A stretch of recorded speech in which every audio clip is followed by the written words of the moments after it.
Well, I feel like saying, as we turn to Isaiah, all aboard. And those of you that have been here since chapter 1 will know that that refers to looking at Isaiah as something like a great old steam engine. Some of us may remember seeing them live, perhaps. The great steam engines of the Great Western Railway would go from Swansea through the little village I was brought up in Pontedillas, through the heart of Wales up to Shrewsbury. And from Shrewsbury, well, the world was your oyster. So a great steam engine of this major prophet Isaiah. And those steam engines, like today's engines, can only function and move if they are set on rails, so the railway lines. And the two tracks of Isaiah are warning and promise. Those are the two great realities that Isaiah is going to bring us back to in every chapter. Warning, promise. Sometimes, like this chapter, there will be more warning than promise. But even if it's just a glimmer, we have promise. Indeed, Isaiah is the prophet par excellence of the Old Testament for being full of wonderful gospel promise. Well, we're coming this morning to chapter 5. And I did think to have a kind of, not a visual aid, but a kind of audio aid to my message this morning, that at this point I should have had the fire alarm going off. Now, perhaps I shouldn't be thinking of such things, because if that happens, you have to leave your seats in an orderly fashion and make your way to the exit doors, only according to the steward's instructions. But the fire alarm, because there is, if you like, in this 5th chapter, an alarm sounding 6 times. Whoa, whoa, whoa, whoa, whoa. It's the alarm that Israel sadly needs to hear.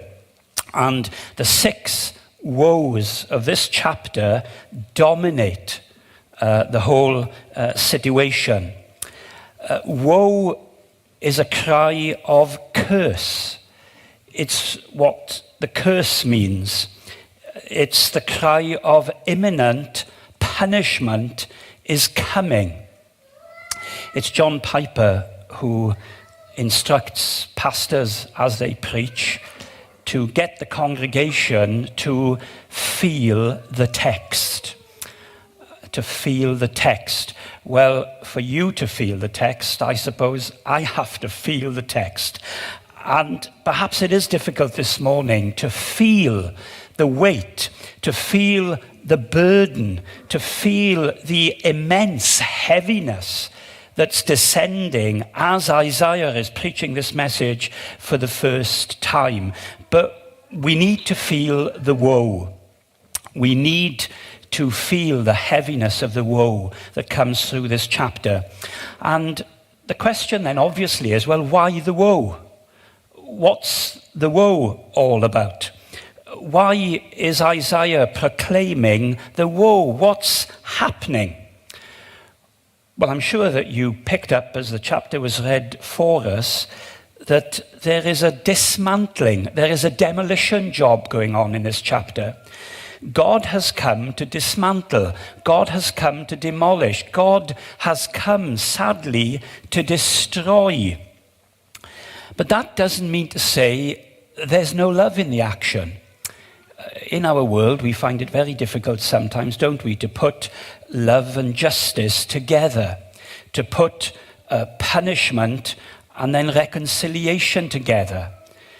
We want restoration, but we don't always want punishment. Is it possible to have love and justice together? Well, this chapter tells us, yes, although God is dismantling the social, the political, the economic, and the military might of Israel, and it is a disaster, yet we need to grasp the underlying spirit spiritual issue.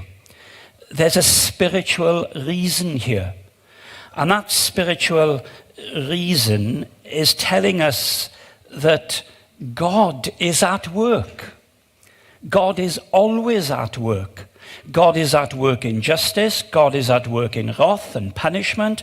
God is at work in love and mercy and grace. Sometimes both are mixed. Sometimes both come together. Your sweet and your sour is dished up in Isaiah on the same plate. And we have it here in this chapter. But I want to give you the spiritual reason first. And the spiritual reason, if you like, is our text. The spiritual reason will kind of unlock the whole door of this chapter, or the room of this chapter for us. So come to the door, verses 15 and 16, and here's the key that opens the door. What's happening here? How do we understand it? Man, humanity, people will be brought low, and mankind humbled. The eyes of the arrogant humbled. So what's happening here is that God is humbling. God is bringing people low. But there's something else happening. Verse 16. But the Lord Almighty, in contrast, will be exalted. He will be exalted in his justice, and the holy God will show himself, so in his holiness, holy by his righteousness. So although we see the humbling of humanity, we see the exaltation of God. The humbling is linked to the warning. The exaltation is linked to the promise. That's the promise. It's just a one-liner, isn't it? But he will be exalted. But there's your promise. We're going to look at the warning, and then we look at the promise. We're going to look, if you like, at the low of the chapter, and we're going to look at the high of the chapter 2. So why is God humbling man? The Bible tells us that men and women, humanity, were created in the image and the likeness of God. And yet we find that that image and that likeness has fallen short of God's standards. Men and women on nearly every book of the Bible, on every page of the Bible, is found doing foolish things. And here we see men and women are humbled because, firstly, they have abused the love of God. We've sung this morning, Love Divine, and here it is in a song. I had thought this morning whether I should come to the pulpit with a guitar and try and illustrate to you what Isaiah's doing here. Here's the prophet who can preach, and here's the prophet who can sing a song. And this is what he does. He kind of pauses the words and he puts words to music. I will sing. And what's the song about? Well, it's a love song. And it's a love song that shows us that there's a lover and a loved, and there's a gift. And the gift to the loved one is that they're given a vineyard. Now, if you were Jewish, you would know that the picture of a vineyard is a picture of Israel. God has chosen his people. And what is in that sovereign choice of love? Well, love. Sorry, I put it in the sentence. It's always love. God's love, God's favor, God's compassion, God's mercy. He's always telling Israel, it's not because you're the big boys. It's not because you're the good boys and girls that I've chosen you. I haven't chosen you because of that. There is one reason that I chose you, my love. I love you. Why did you love us? Because I love you. It's electing love. It's sovereign love. It's infinite love. It's great love. And I've loved you so much, I've instituted you and incorporated you and established you as my chosen people. Look at what is said in verse 7. The vineyard of the Lord Almighty is the house of Israel. The men of Judah are the garden of his delight. Do you hear the echo of Eden? Here's the garden re-established again, in time, in place, and in history. You are my garden. And how much have I done for you? Well, I've loved you. I set you on a fertile hillside.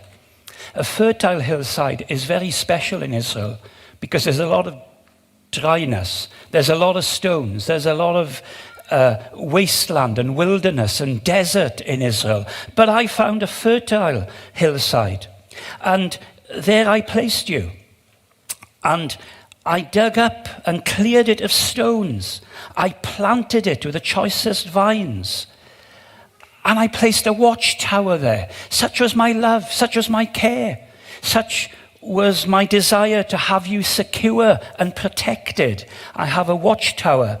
And I cut out a wine press because from the vineyard and from the vine and from the grapes, you are going to be a part of a land flowing of milk and honey.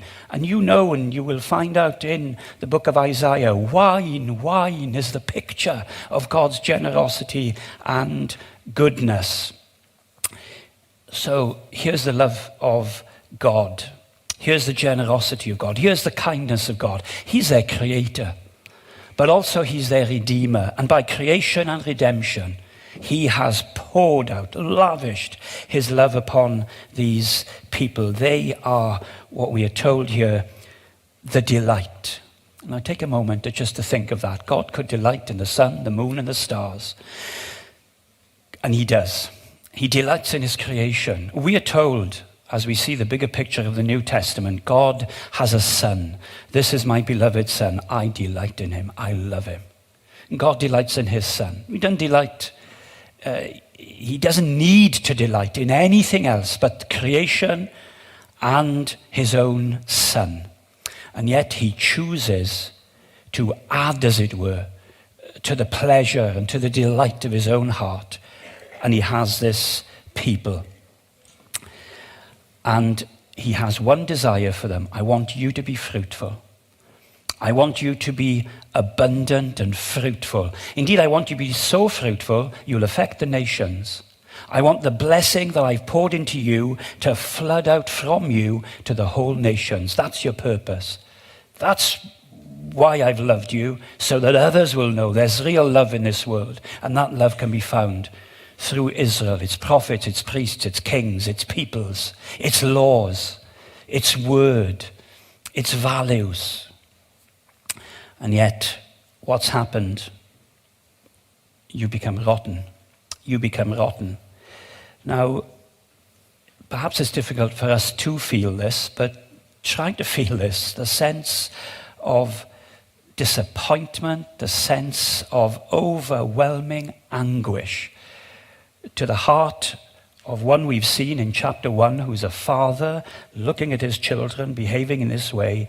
The father's heart is overwhelmed with anguish. Indeed, it gets beyond anguish, doesn't it?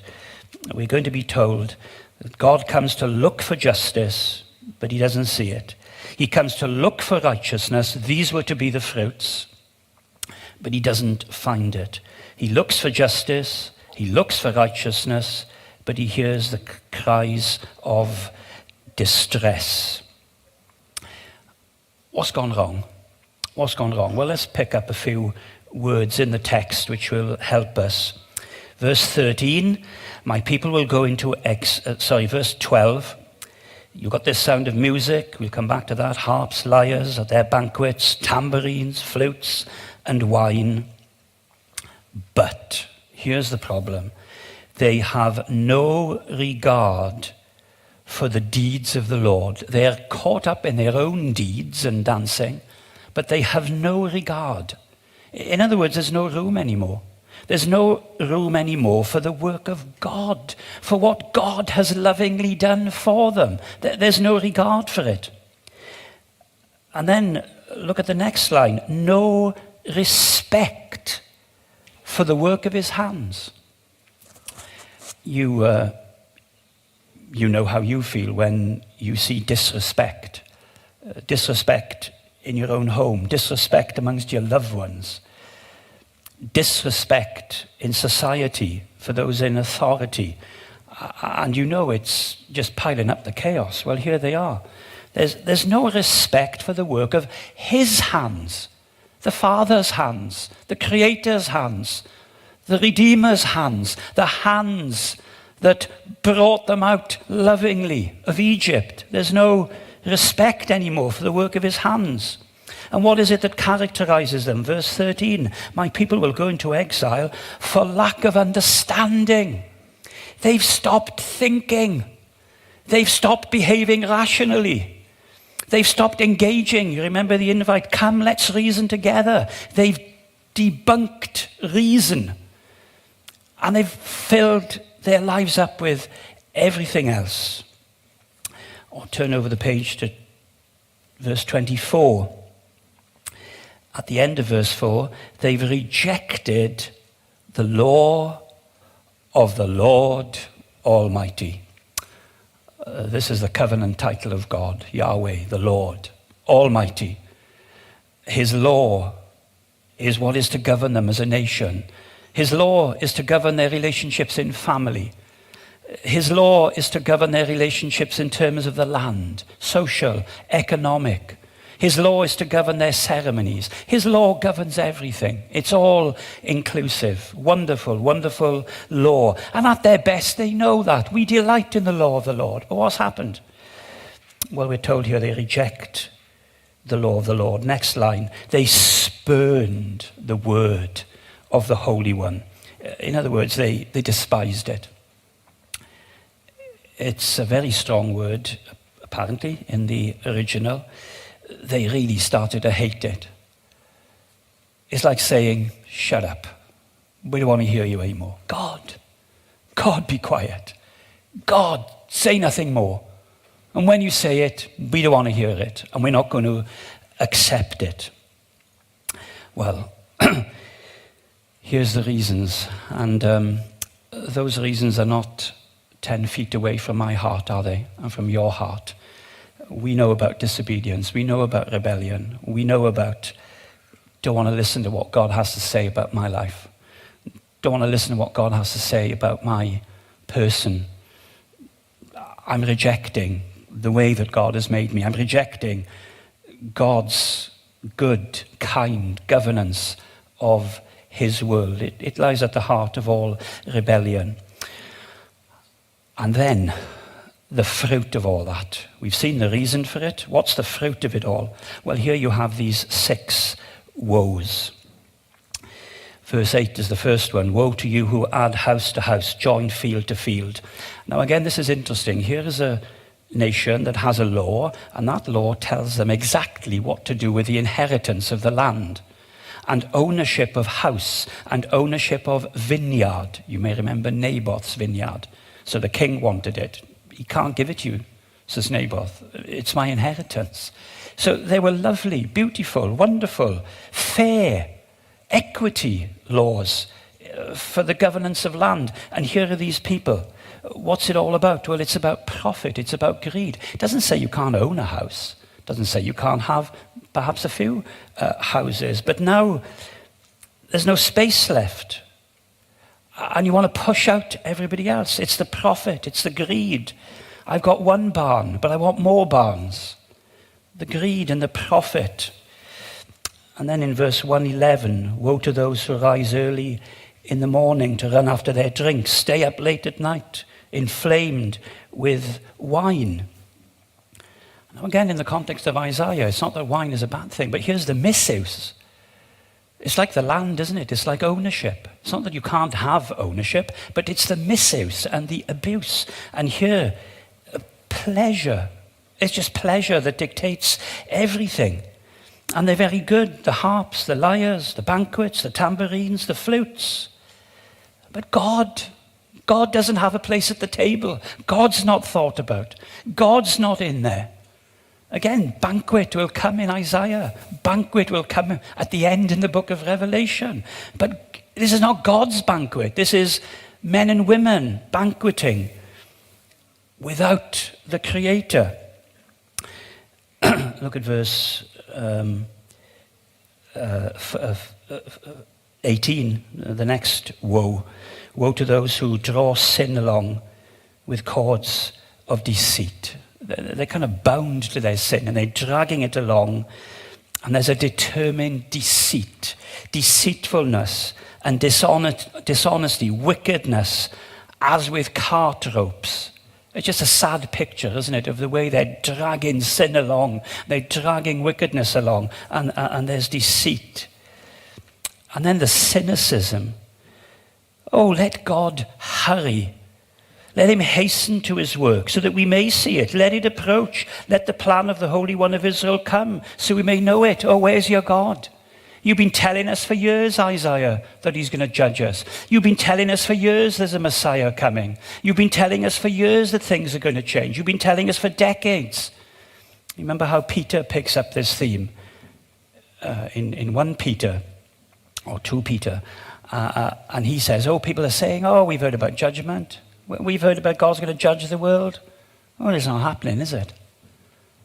And yet, these people, as they show their flippant distaste and their challenge to God, they're just showing verse 120, the next woe, what they're actually like. They call evil good, good evil. There's just a moral perversity. They can't even tell the difference anymore. There's no distinction anymore. There's no absolutes anymore. Is this sounding some kind of bell to you? You're in the workplace, you're in school, you're in college, you're in the family, you watch the news and you think, do you know, this is actually going on. People are saying, oh, that's good. And you look at it and you think, that's good. No, it's not. It's awful. It's terrible. One commentator that I read this week calls it the dehumanization of society, when we can't tell good from evil, darkness for light, bitter for sweet, and sweet for bitter. And there's all this moral chaos and perversity. And look at verse 21. Woe to those who are wise in their own eyes and they're clever in their own sight. They actually think they're an authority on something. They actually think they're clever. In all that we read of here, would you call this clever? Or would you call it foolishness? Foolishness, no understanding. Well, it's all there. And verse 20, the bribery and the injustice then, it affects society. Woe to those who are heroes at drinking wine, champion at mixing drinks. They acquit the guilty for a bribe. They deny justice to the innocent. You see, you come back to this all the time. No justice, no righteousness. There's a lack of morality. There's a lack of compassion. There's a lack of mercy. The poor are marginalized. And you have this whole social collapse from the top to the bottom. It's similar.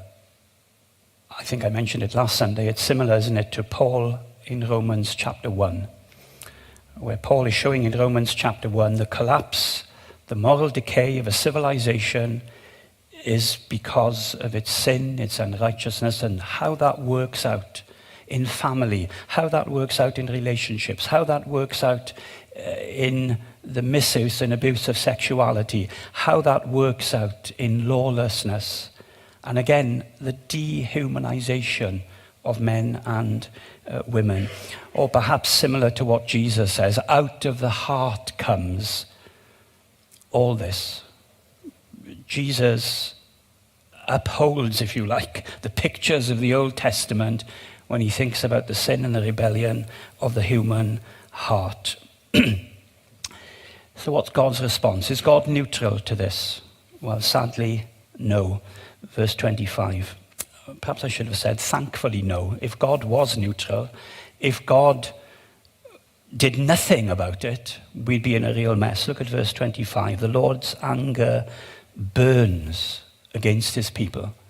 God is angry. If you and I walked out of church this morning and a child was hit down by a car, we'd be sad. If we found out that he was hit down by a car that was being driven by somebody who was well over the drink limit, we would be angry. We would be angry. And here we find that God, as a father, as a parent, seeing his children, as the lover watching his loved ones turn their backs on him. He's angry. He's affected by it. And look at how all the anger works out. In verse 24, there's going to be a decay. The roots will decay. The flowers will blow away like dust. There's decay. Secondly, we see in verse 29, there's going to be destruction. They roar like a lion. God's going to whistle for the nations. The nations are going to come. The lion is going to roar. The young lions, they growl, they seize their prey, carry it off with no one to rescue. That's a picture, first of the coming Assyrians, then the Babylonians. There's going to be decay and destruction. And look at the closing verse of the chapter. In that day, if one looks at the land, darkness, distress. It's important to keep that picture in your mind because it's that picture in Isaiah 9, the people that walked in darkness. But here's the darkness. Feel the darkness. Feel the distress. Isaiah feels it. We'll see it in chapter 6. He feels this burden. This is a lost world. This is a dark world. This is a world where chaos rules and reigns. But is there no answer? There's a lack of justice. There's a lack of righteousness. There seems to be no holiness. There seems to be nothing shining. Well, you remember our text. So we've had the warnings and the threats. Let's go to the promise. But God is going to do something. God is going to do something himself. God is going to do something that nobody else can do. In all this mess and in all this chaos, where justice and righteousness and holiness just cannot be found in humanity, we are told the Lord Almighty. And apparently the original says the Lord Almighty will exalt himself. You have failed to do it. You have failed to exalt him. You have failed to honor him. You have failed to lift him high. But he's going to come and he's going to lift himself up. The Lord will be exalted. And notice, he's going to be exalted in the very characteristics and the very qualities that he finds lacking in his people. He's going to be exalted in justice. He's coming, here we're told, the holy God will show himself, will display himself, holy and just and holy by righteousness. Well, that's the promise. And I don't know about you, but after working in this chapter for a whole week, I just clung on to that verse. Every bit of preparation I did. And I went to the study this morning. I went straight to that verse because that's the verse that you've got to hang on to. Because if you don't hang on to this verse, there's no justice. There's no righteousness. There's nothing clean. There's nothing holy. I've just got to look at injustice and unrighteousness and filth all our days. There's no going to be no change. There's no transformative hope.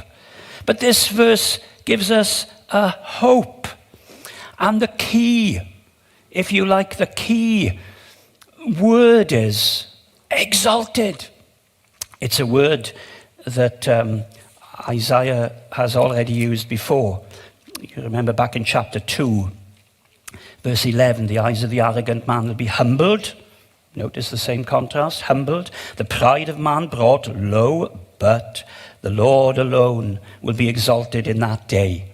And just in case you didn't get it, he says it again in verse 17. The arrogance of man will be brought low, the pride of men will be humbled. The Lord alone will be exalted in that day. So in the humbling and the bringing low of man, God will be exalted. Now, is there a place in history, is there a place where that is demonstrated beyond all doubt? You're going to get it if you see it in one place. Well, we're coming there literally this morning. Where was man humbled and God exalted? Well, we see that ultimately it's going to be in what chapter 7 will call Emmanuel. Emmanuel's coming. God himself is coming. In chapter 9, God is coming as a mighty God, a wonderful counselor, a prince of peace, and an everlasting father. Chapter 11, he's coming as the branch. We've already seen that in chapter 4. And when we move along to those wonderful chapters, 40 to 55 is it, we'll see there it's a servant. It's the servant of the Lord. And the servant is a king, but the servant suffers. One man in the history of humanity is humbled, and he's ultimately humbled as he takes the sin and the burden of that sin and the punishment and the curse, as he takes the woe, not just the 6 woes of the accursed punishment, but all the woes and all the punishment and all the sin is laid upon the Lord Jesus Christ. And he's humbled to deepest, darkest death. Indeed, Scripture tells us he descends into the very place where sin is punished, hell itself. But does he stay there? In the lowest point of his humiliation, what happens next? Oh, he begins exaltation. Exaltation through resurrection. Exaltation through ascension. And he's coming back one day, and he will be highly exalted over all the nations, over a new heaven and a new earth. Now I know I'm packing it all in here to the one word, but I don't know about you, I needed to pack that in all week. He will be exalted. And he'll be exalted in his justice. He will be exalted in his righteousness, as he was on the cross. Love, justice, righteousness met, and holiness.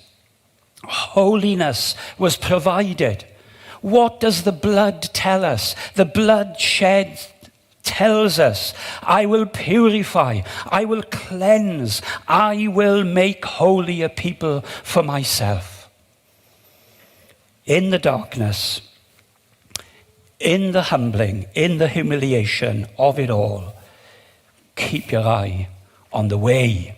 Keep your eye on the person that God will use to exalt himself. And who are you going to trust in? Are you going to trust in humans? You remember the challenge of chapter 2, last verse in the chapter? Stop trusting in man. You can't trust in men. They're going nowhere quick. Humanity's on a road, as Judah was here, on a road to extinction. And yet, God has a plan. And that plan is in Jesus. Trust in God's exalted King. Shall we pray? Heavenly